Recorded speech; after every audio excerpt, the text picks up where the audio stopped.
Tom Aspinall is now the longest reigning interim champion of all time at 535 days. But here's where it gets a little tricky, Chael. While Tom Aspinall is now the longest reigning interim champion of all time, Jon Jones concurrently is now the second longest reigning heavyweight champion of all time. Dude, I mean, I can't make this up, Chael. We cannot sit in the green room. We can't sit in the writer's room and write this story better than what's happening right in front of us. But in that 789 days, Jon Jones has had 2 fights. He fought Cyril Gane. Dude, that's even wrong. It said he's had 2 fights since winning the title. He fought Cyril Gane and Stipe Miocic. That's right. Should Jon Jones be stripped of this championship at this point? You're like, what are we doing? And Tom Aspinall has defended the interim title as much as Jon Jones has defended the lineal championship. Something does need to happen here. Listen, I got to tell you something. I've never seen this in the history of being a fan or even a student that studies MMA. This fight is losing steam. Now, generally, when you get a big fight that people want to see, and at the night of Madison Square Garden, I think it was the biggest fight our industry. Any way you want to do it, I think the biggest fight our industry could produce was Tom versus Jon. And I will just tell you, by the numbers, it is losing steam. Now, my own theory is because the audience isn't getting behind something that they genuinely don't believe that they can ultimately get. I think that they're losing faith that the match will happen. But either way, typically speaking, when you got a big fight and one guy starts denying it or resisting it, it's no different than the playground where everybody wants to see it even more. That's not happening here. These numbers are going backwards. These guys are not getting headlines. Where are we at in this? Where's the negotiation? What did Tom say? What did Tom's father say? These are buried 2 and 3 down on the dirt sheets that I go to over on a .com ran by some guy living in his mother's basement. Not for nothing. They can't even get a headline over there. This is getting smaller. Now, you want to know why I tell you that, partner? Because something needs to be done. You could strip Jon Jones. Boom. We've got a whole new news cycle. You could strip Tom, which, by the way, to have an interim champion in the presence of an undisputed champion is linguistically impossible to do. But here we are doing it. You want to know what else they could do? They could do a Daniel Cormier, and they could give the belt back. One of them could call up and give the belt back and say, I don't even want it. Look, we have belts for 2 reasons. 1, to establish who's best, and 2, to be defended. We do not put belts around anybody that we do not believe is going to go and defend them. So should I reasonably believe the interim title is going to be defended? Because if he fights Jon, the interim title's not on the line. Only Jon's is, which means we don't need it. Give it back. Give it back just for the headlines. Give it back to show that you don't care. Give it back and say, take that one off of him and give it to me, which is why I'm interim in the first place. Create a conversation here. Partner, I am watching the biggest fight in our industry get smaller. That's crazy. It really is crazy. I never thought about that because it was big when Jon beat Stipe. It was all anyone could talk about. And right now, it just feels like we're further away from it than it's ever been. And I don't quite understand why it feels like it's starting to go in the wrong direction. Should he get stripped? I don't know, man, because if he didn't get stripped in March of 23 all the way to November of 24, why would you do it now? It's been 6 months. It's only been 6 months. The first time was 18 months from him winning that belt to him defending that belt, and he did not get stripped. So why would they strip him today? Right? Why would they strip him today when it's only been 6 months? Yeah. I mean, not for nothing. Listen, let's just go back to Prohaska. Prohaska, after 7 days, they took the belt off him, said they saw a shoulder injury and had proof it was the worst shoulder injury in the history of sport. That turned out to be a false rumor, and they pulled that belt off of him in 7 days. Francis Ngannou gets in a contract dispute as a torn MCL, is going to be out for 10 months, but telling the media he's probably never going to return. They kept the belt on him from February until the end of December. So I'm only sharing with you, like, there is some moving parts, right? If you come out and you tell the world Jon Jones is the greatest pound-for-pound fighter, it's very hard to then come back and go, hey, he's not that good and we didn't need him and we moved on. It just puts you in a hard spot. Yeah. Let me lay a scenario out for you. You have a television contract that is coming up. You are not trying to devalue yourself to possible distributors. And if you have Jon Jones and all of a sudden he's no longer your champion, did you just make yourself less powerful? I don't know the answer to that question. I'm just sharing for you. There is some moving parts. It is a little skewed, man, because you're holding on to the belt and not really doing anything, so it's odd. But you know what's annoying to me is Islam Makhachev has said, I don't want to really fight Ilia Topuria because he's a 45-pounder, and I've done that. Give me somebody else. people are like, take the belt off of him. He should be stripped.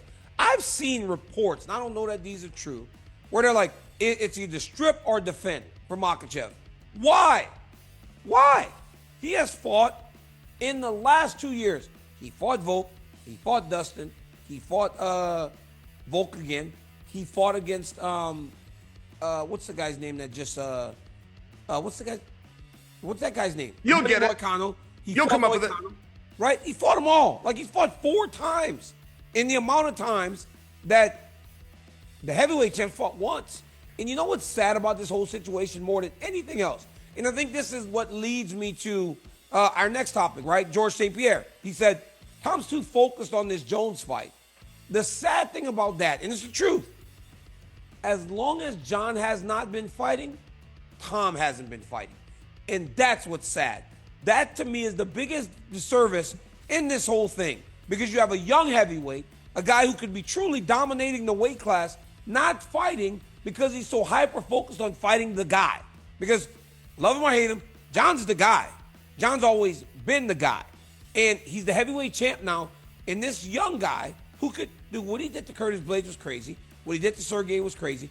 In the time that he's been waiting now for this John Jones fight, he could have fought 2 more times. Yeah. And we could be talking about Tom Aspinall as one of the greatest heavyweights of all time. That's where we're getting cheated as fans. That's where the sport's getting cheated because we aren't seeing Aspinall fight. Sure, John Jones can be a special attraction, Chael, right? John Jones is on the part-time schedule like Roman Reigns, like John Cena. He comes in, it's a big deal. But we need that guy that carries that championship every week. And we're not getting that because Tom Aspinall's so worried about fighting Jones. Is George St. Pierre right, Chael, that he's too focused on that? It was a very interesting point when George brought it up. And George's larger context of that statement was there's a lot of moving parts. You don't get to control them, and you need to keep your eye on the entire division. Don't just get locked in. And I think we have seen that to an extent. Maybe I would turn to Dominic Reyes, but Dominic Reyes had such a great performance against John Jones that he did kind of lose sight of the rest of the division, and he paid for it. So I thought that George's words were very valuable. I did take them to heart to a degree. I don't believe that Tom Aspinall understands what he has in his hand. I believe he is in a position of, hey, I'm a young guy, and I wait till a decision made, and John's our undisputed champion.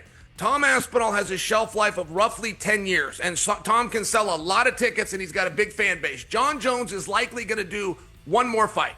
We might not get him for that one, but I don't think you're going to get him for 2. I just don't. That's hearing from John himself.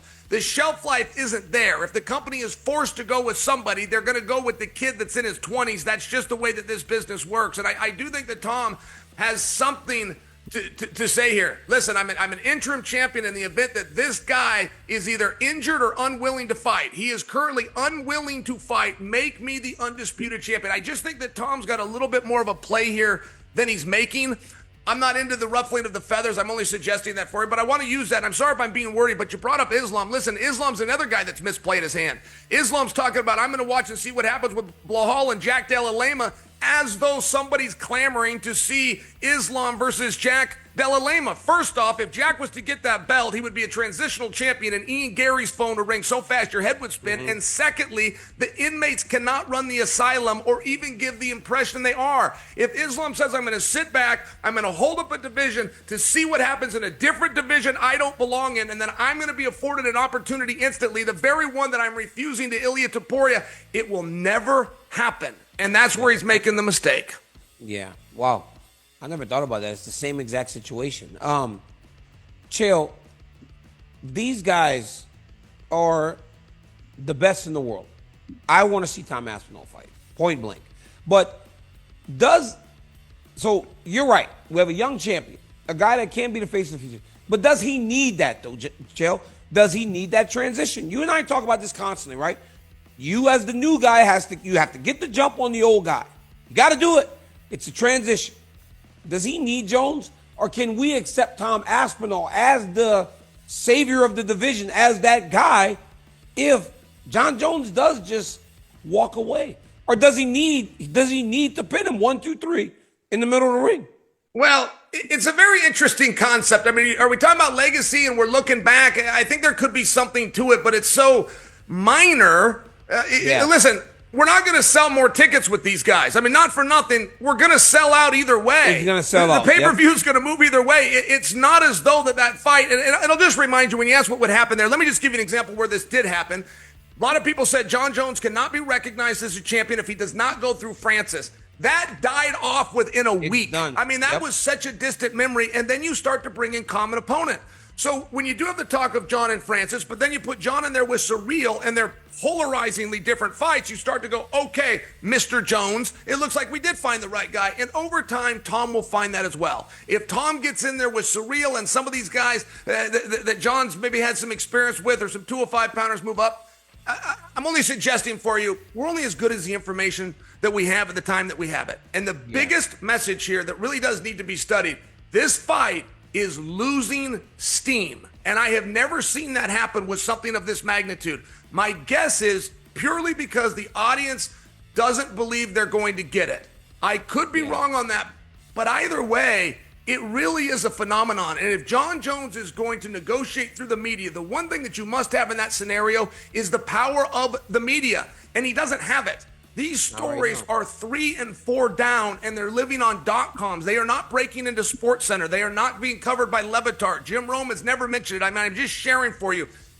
They're losing this fight. It's your belt, UFC. They're both your belts. Take the goddamn thing back. You don't have to listen to them, and you don't have to do it their way.